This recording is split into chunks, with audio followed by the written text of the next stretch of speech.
Sure. Okay, so into the second panel session of today, which is all about getting started in this space. So this morning we had quite a few quite detailed, often quite technical sessions, quite heavily focused on knowledge representation, linked open data, different standards and so on. This afternoon we've started getting a bit more into the kind of introductory aspects of connected data, organisations that are really on the start of that journey. So what we've done is pulled together a panel of a kind of whole spectrum of experts in this space and people that are getting started to address the kind of how question. So how do we actually get started in this space? Which standards do people look at? Which technologies? And so on. So probably a good way to kick off the panel might be to maybe start at this end and work to the other end with some introductions and perhaps a quick kind of description of how you got into this space, how you got involved in connected data. Maybe starting with you, Javier.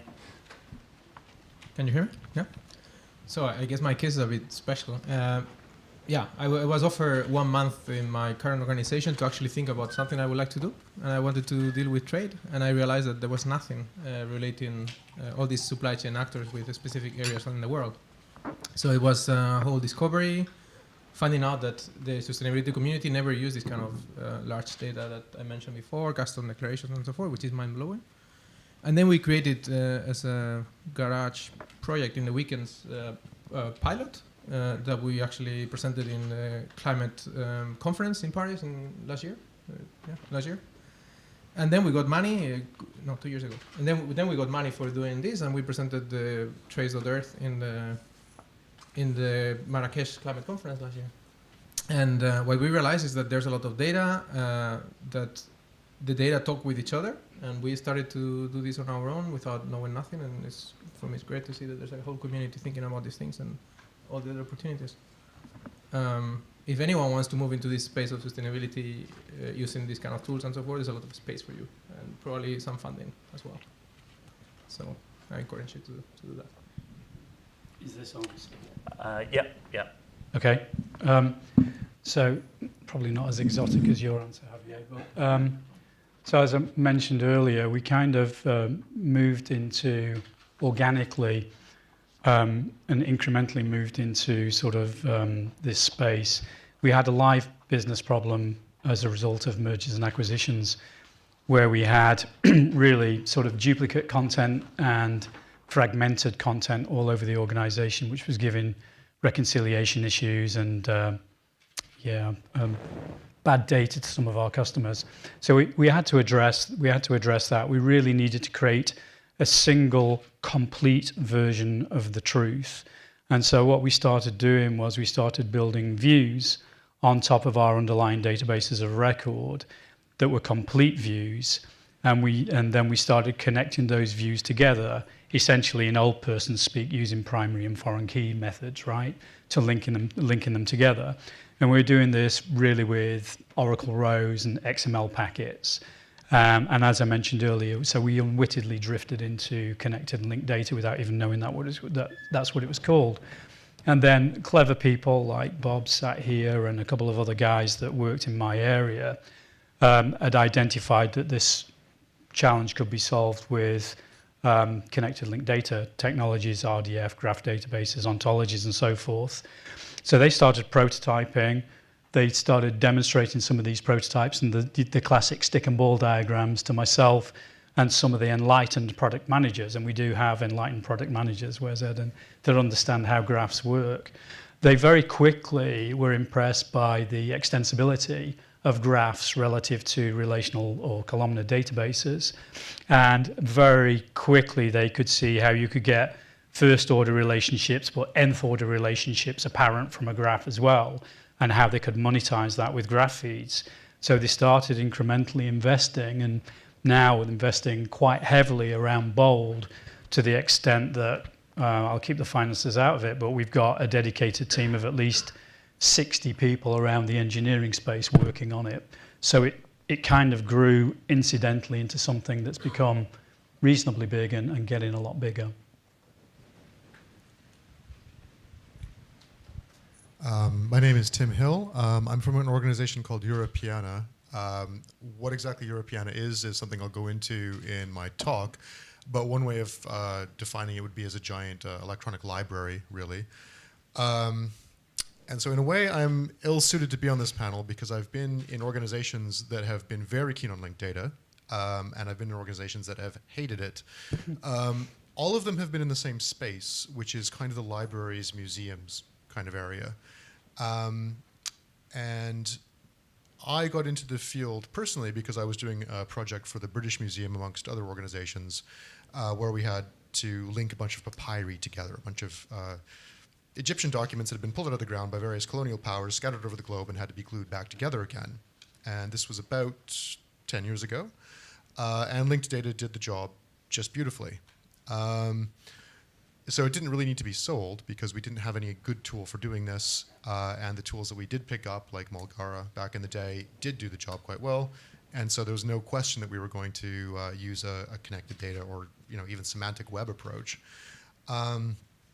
Then I moved to a private academic publisher where I said, oh, I did this thing, it was linked data, it was blah, blah, blah, blah, blah. And they were like, we hate that. Everything you said was wrong. Never mention that again, go away. And so I kicked around there. I made a few attempts at selling it within the organization. I never made any headway. And then eventually I bounced to Europeana, which has been a significant provider of linked data in the libraries sector and cultural heritage sector for 8 or 9 years now. And again, it doesn't really need to be sold within the organization. We use it all the time. It works just fine. The people, I suppose, that we're getting it off the ground with are our partner institutions, so museums, libraries, archives across Europe, and fostering connected data with them. And then the problems have been more, I suppose, cultural than technical. There hasn't been a huge technical learning curve, but there have been sort of cultural and institutional learning curves that have to be gone through. So that's my background with connected data, and I hope to revisit that shortly. Hey, I'm Tony Seale. I'm a developer, and I started a new project which was going to be yet another ETL project where I was going to get all this data and bring it together and put it into a data warehouse. And part of me just sighed and thought, there's got to be a better way of doing this. So I sat down and thought about it for a while, and then I remembered a talk that I'd seen by Tim Berners-Lee on YouTube about linked data, and I thought, well, could maybe that technology apply here for this problem that we're about to do? Probably not, but I give it a try, and just underneath my desk, took some of the data, got up a triple store, put the data into there, and it kind of seemed to work. So then I thought, well, I'll play with it a bit more, it'll probably fail, and it didn't, and slowly the thing has grown and grown. I'm still kind of waiting for it to fail, but it doesn't seem to. Like the technology kind of seems to be holding up and solving problems that I think other technologies just, they can't quite do it, whereas this seems to actually be able to kind of get the information together. And if any of you out there are aspiring to, or thinking about doing it, I would definitely encourage you, because it's been a really interesting journey. I don't know if you guys would all say the same, but I don't regret for a second starting that little project under my desk, because the whole thing's been fascinating. I guess just kind of touching on that in terms of a hidden project under your desk. I guess we touched on it in the previous talk with Graham that industries such as financial services are notoriously kind of secretive and don't tend to necessarily be particularly open at collaborating and making software and data available on an open source basis. Have you found that that's tended to be an approach that you've had to take in that industry, as kind of starting secret pet projects, kind of going, almost bringing it into the organisation guerrilla style, rather than kind of announcing that you're going to do this big linked data project? Yeah, I think that there are two approaches. So like the current company I'm working with, there's initiatives which are coming from the Chief Data Office, which are happening top down. My perspective comes from the other way, which is kind of like bottom up. I think really, ideally, you're trying to make those two things meet together. But yeah, I think a lot of the time that's the way innovation happens. And innovation happens by doing like a little pet play project, and then you see where it goes. And I mean, actually, in large organisations as well, there's a lot of barriers that you do face with getting people to expose their data out. There's not necessarily the desire there to do that, interestingly, even though that's in the best interest of the company as a whole. It sounded like you all kind of started your journeys working in organisations that had existing data sets that had problems with them in terms of the definition or the structure or the quality. Do you tend to start first with kind of, I guess, doing a paper exercise and modelling that data, or it tends to be more of a kind of, I guess, prototyping driven approach? You just start building some things, seeing how they turn out, finding the problems, working through those. How important is the upfront kind of understanding of the domain that you're working in? I think, from my perspective, I think you've got to be clear about the problem you're trying to solve, right? So what content are you trying to connect and why? So it goes back to that information architecture. Understand your kind of key pivot sets. So what are going to be your hot nodes on the graph, as it were, and what you're going to build out around those. And start by modeling subsets of your domain, because if you try to model all of it, you'll get swamped, right? It just becomes too big a problem to solve, and the graph gets very big and very unintelligible very quickly. And I think the prototyping thing is interesting, because there's probably a lot of people in this room, I would hope, that are kind of evangelists around graph and some of the tools around graph. In the business world, not many people are, right? If you find a product manager that understands what a graph database is, you're very lucky. So you've got to think about prototyping, but you've got to think about how you visualize it and how you tell that story. Execs don't speak graph. They often don't speak stick and ball diagrams either. If you can build a visualization or a prototype that gives them an outcome, an answer to a problem they couldn't otherwise solve, and visualize it like in the supply chain example, then it resonates. If you start showing stick and balls on graph databases, they can't get it.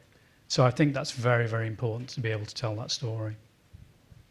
I think the other interesting thing with certainly with linked data is you can talk about the old sort of technologies, the SQL, which you defined as schema first. So you had to do your upfront schema design before you did anything, which is what makes doing like a data warehouse such an expensive exercise. Then you've got the latest kind of sort of data lake Hadoop thing, which is kind of schema-less, but then you're not in some ways tackling the hard problem, because you're just taking the data and you're dumping it all into one place. I think the interesting thing about like linked data is that you can adopt a schema-last approach. So you can surface the data, you can bring it out, people can play with it, you can begin writing queries over the top of it, and that gives you your in. So that narrows down your problem space. So you can now say, okay, this is the part that people are interested in. These are the use cases expressed in queries that they're interested in answering. This is where I'm going to focus my attention on building the ontology, and that's where the value add is. That's what we've been doing. Yeah, I think I would just back that up, that in projects where I found it easy to get linked data, connected data off the ground, it's usually been pushing on an open door, because people have been working on trying to glue stuff together and they can't do it. And they've often gone a considerable way even to doing the sort of the modeling side of it. They've started thinking, okay, there's a particular point of friction right here that we can't get over, or it's kind of in this area. I think the problem with the Tim Berners-Lee TED Talk all those years ago was actually that it was too visionary, in a sense. And I think the mistake I made with the private publishing company was I had a huge vision that didn't necessarily connect with the organization's vision. It was a great vision, but it didn't really link up. And so then I was really trying to sell something that didn't really have a lot of traction, whereas it's always been really easy if it's something people are already trying to do. And again, you don't even need to diagram it at that point. You just kind of say, you have this, and you have this, and we want to bridge it. And that's as simple as it has to be in the first steps anyway. I can just complement to what Graham said. So we published a couple of papers on what we would like to do before we actually created a prototype. And in the beginning, probably 10 researchers in the whole world read those papers and came to us saying that's a great idea. Then we created this Sankey diagram in a very, very simple pilot and so forth, and the donors joined us. I think that the donors wouldn't have joined us if we wouldn't have had the papers also to back up, because they are peer review, and somehow as you're a researcher and you have your PhD and so forth, they believe in what you were saying in the paper. But you really need a visualization. In those original papers, we actually include, I remember that now, network analysis, graphs. Those graphs were not enough for the donors to actually, in a paper, to see this. So you really need to package the information in the right way. So that was to get the money. And now that it's not about getting the money, but it's about the users using Trace. What we have found is that we don't want to be a provider of solutions, complete solutions. What we want is to provide information to these users so they can use information on their own systems with their own information and so forth. And they are really, really concerned about the information we provide being talking with their own information. So they are actually asking, without using the word, for linked data. So we are providing, for example, these territories with geocodes. We are telling them you can get these geocodes in this website, so you can actually make your data talk with us. So it's an evolution that we have. I guess it's interesting to touch on the word evolution. That's come up a couple of times today, that this whole space is evolutionary rather than revolutionary. But there's also been a lot of talk about how the landscape has changed in terms of new technologies and computing power making things possible. Do you think we're going to carry on that kind of evolutionary track, or are we likely to see a big change sometime in the near future? I wouldn't necessarily call it a silver bullet, but certainly a tool set that is more user friendly and makes these choices a lot more obvious to people starting out.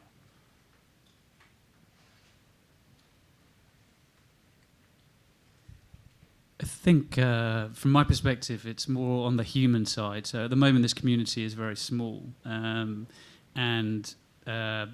it's like a kind of social network. So if there's a social network with 2 people in it, it's not a very valuable social network. But as like Thomson Reuters publishes its data, as more and more institutions publish their data, and crucially as those institutions link their data to each other, then the power of this network starts to grow. I mean, the fact is that if we're going to realise the potential of all of this AI stuff, then our data as a whole kind of world, our data is in an appallingly bad state. We've got 90% of the work still to do on getting it kind of linked and cleaned up. So I think this is the effort that's just unfurling now, and it's a question of a community having the enthusiasm. I was lucky enough to be part of the early Agile movement as it kind of came over, and I see similarities now between the connected data and Agile as it kind of was. And Agile has now taken as rote and managed to kind of achieve that dominance.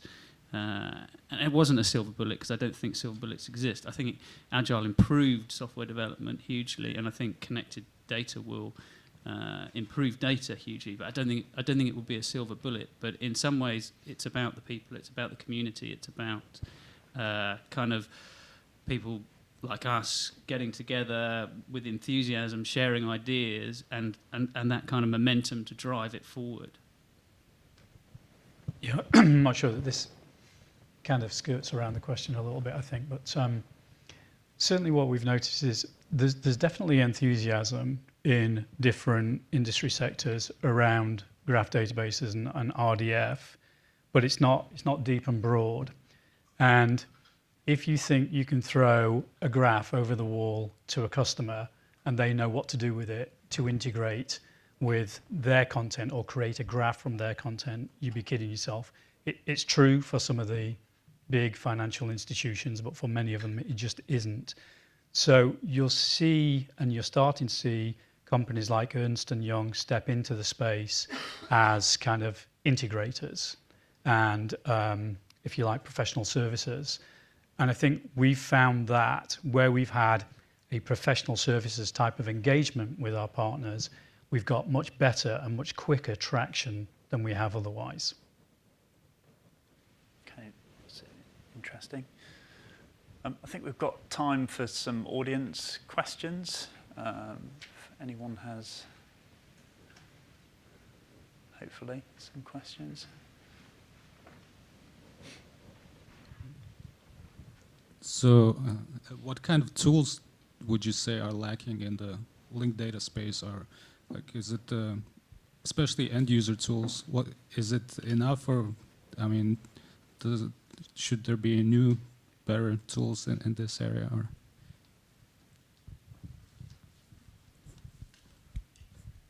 I think I've got two kind of points of friction that I run into fairly routinely, and one of them isn't about tooling; it's about documentation. And in particular, it's about data model documentation. The areas that I work in are often computational linguistics or cultural heritage, where the models can be quite complex. And we love putting up a big graph of stuff and then not telling people how to query it, what the properties are, what the node types are, anything. It's just like, go up there and query it. And then, of course, they tend to write queries that bring the whole stack down. I'm like, oh, okay, the Sparkle graph's down again because somebody said, describe everything you've got.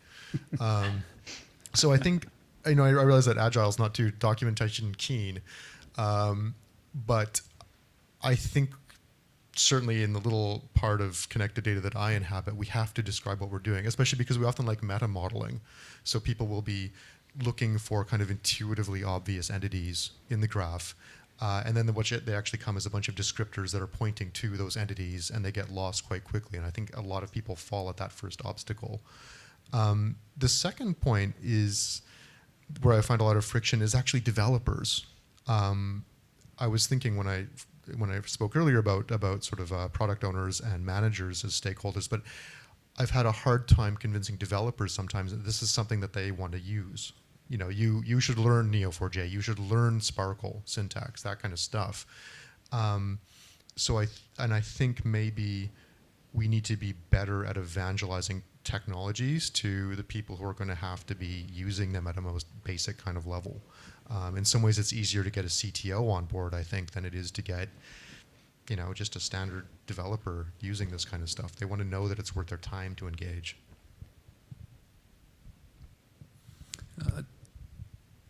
I would be interested to see more open source stuff as well. I would say, like a kind of framework. You're the panel. I just wanted to offer two takeaways from the conversation and from my own experience for discussion and to be knocked down maybe. I think evolution is right. This is, for many people, an evolution into the world of graph. But I would say that for individuals, there is a paradigm shift you have to go through to let go of the relational database mindset and kind of transition to the graph mindset. That's the revolution I went through, and then hopefully the evolution as an industry whereas industries might come from that. That's one observation. The second is, it strikes me that the way to get this stuff going is to hide the graph, and just focus on the business problem, and then give them magic answers that they think either can't be achieved or can't be achieved at that low cost. And then only when they can't resist anymore, reveal the hairball.